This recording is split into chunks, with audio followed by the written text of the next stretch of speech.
on est là aujourd'hui pour parler des arts martiaux. C'est quoi un art martial? Un art martial, c'est une école, une discipline dont l'enseignement basé principalement sur des techniques de combat à main nue ou avec armes. Mais aussi, cet apprentissage intègre une dimension philosophique, disons spirituelle, morale et mentale. Comme son nom, art martial, l'art c'est l'esthétique, le côté esthétique, la manière de faire, l'habilité qu'on a à exécuter ces mouvements, la beauté pendant l'exécution. Et martial, ça vient de Mars, dieu de la guerre. Quand on parle de guerre, on parle de guerrier, on parle de combat.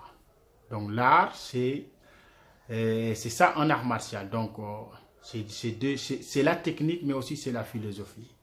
On ne peut pas les séparer. Donc une discipline qui n'a pas de philosophie, une discipline de technique de combat qui n'a pas de philosophie, on ne peut pas parler d'art martial, d'un art martial. Donc il faut qu'il y ait la technique, mais aussi la philosophie. Parce que la philosophie, la technique, le côté physique, on essaie de faire, de perfectionner le côté physique, le corps. On va apprendre à donner de bons coups de pied, de bons coups de poing, les positions, voilà, le rythme, tout ça. Donc ça, c'est le côté physique qu'on travaille. Mais l'être humain, il n'a pas uniquement un corps physique. Il y a le corps spirituel et le corps mental. Et ça, c'est développé, on touche ces parties du corps à travers l'apprentissage ou la compréhension de la philosophie des arts martiaux qui nous permettent de développer ce côté mental mais aussi spirituel. Donc quand on parle d'art martial, un art martial, il y a toujours ce côté philosophique et ce côté technique. Il ne faut pas les séparer. Si quelqu'un qui est un pratiquant qui fait uniquement des techniques, sans la philosophie, on ne peut pas dire que c'est un pratiquant d'art martiaux. On ne peut pas le considérer comme il pratique un art martial. Voilà, mais aussi quelqu'un qui fait que la philosophie sans la technique, là aussi, on ne peut pas dire que c'est un pratiquant d'art martial.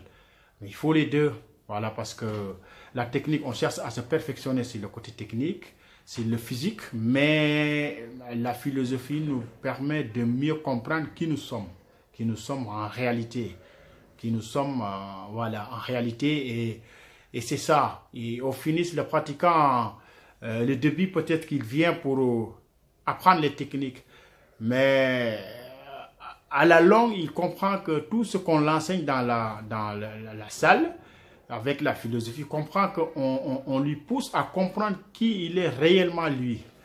Donc on peut dire en résumé, l'art martial nous permet de connaître nos faiblesses et nos forces. Voilà, parce que la pratique, c'est ça, on va comprendre qui on est réellement sur le côté, nos limites sur le côté physique, mais aussi nos faiblesses sur le côté moral, sur le côté mental, tout ça. Et maintenant, tu sais, une personne, c'est ça, une personne qui comprend ses faiblesses, il va essayer toujours de se corriger et de chercher à s'améliorer.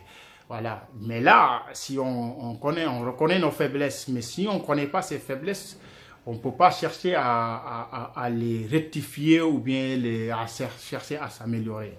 Voilà, c'est ça l'art martial. Donc ça nous pousse à connaître nos limites, mais aussi nos forces et nos faiblesses. C'est ça, voilà. Et voilà ce qu'on avait à parler, parce que peut-être prochaine fois, on va parler de la différence qui existe entre l'art martial et le sport de combat, parce qu'il y a une différence entre les deux.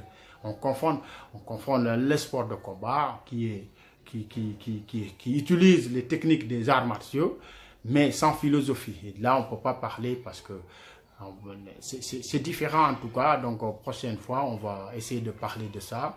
Quelle est la différence qui existe entre ces deux? Et voilà, merci à tous et à très bientôt.